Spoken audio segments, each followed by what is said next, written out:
किस्त नहीं मिली है। चलिए इसको आप यस किस प्रकार करवा सकते हैं और लैंड सीडिंग क्या है। तो मैं आपको बता दूं, लैंड सीडिंग का मतलब होता है आपकी जो ज़मीन है, यानी आपकी जो पुश्तैनी ज़मीन है, हो सकता है आपके पिताजी दादाजी के टाइम की जो ज़मीन है उसके जो दस्तावेज हैं, खतौनी जमाबंदी, वो पीएम किसान योजना के अधिकारी यानी जो आपके ब्लॉक में बैठने वाला आपका लेखपाल, आपका पटवारी है, उसके पास अभी उपलब्ध नहीं है। उसने जो केंद्र को लिस्ट भेजी है फिजिकल वेरिफिकेशन में, उस समय आपके दस्तावेज यानी आपकी जो पुश्तैनी ज़मीन है उसके दस्तावेज नहीं मिले, और केंद्र को जो लिस्ट भेजी उसमें उन्होंने लिख दिया कि इस किसान के नाम ज़मीन नहीं है।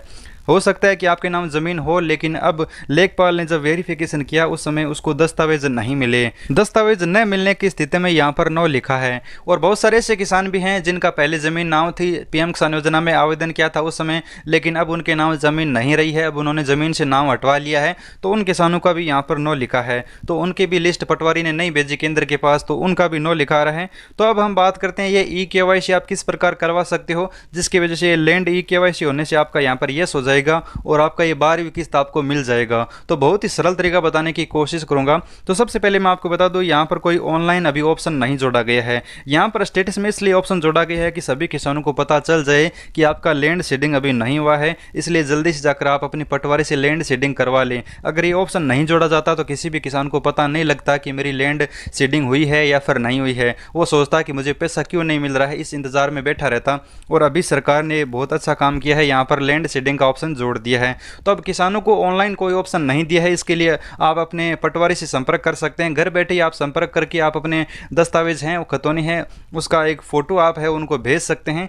किसी भी प्रकार से आप जैसे भेजोगे तो आपका लेखपाल आपके दस्तावेजों की जांच करेगा, और आपकी जांच करने के बाद, देखने के बाद, जो दोबारा केंद्र के पास जब लिस्ट भेजेगा उस समय आपका नाम है वो दस्तावेज सहित भेजेगा। उस समय आपका ये जो नो लिखा है अगली बार जब भी स्टेटस अपडेट होगा ये यस हो जाएगा, और आपके जो 2000 रुपये रुके हुए हैं वो आपको मिल जाएंगे। ये बहुत ही सरल तरीका है। अभी आप जल्दी से ई-केवाईसी करवा लीजिए। इसके बारे में मैंने अभी लेखपाल से बात की है तो उन्होंने मुझे यही प्रोसेस बताया है, और लगभग ये लाखों किसानों को प्रॉब्लम आ रही है। ये आप अकेले किसान नहीं हैं, बहुत लाखों किसान हैं जिनको ये प्रॉब्लम आ रही है। तो ई-केवाईसी करवाओगे लैंड की तो ये आपका ऑटोमेटिक सही हो जाएगा। ई-केवाईसी का मतलब है कि आप अपने लेखपाल पटवारी को दस्तावेज दीजिए और आप अपने पीएम किसान योजना के पैसे लीजिए। तो इसी प्रकार पीएम किसान योजना का ये फिजिकल वेरिफिकेशन चल रहा था, अब आपको करवाना पड़ेगा। उम्मीद करता हूँ आपको जानकारी से लगी होगी। वीडियो को लाइक और चैनल को सब्सक्राइब जरूर करना। धन्यवाद।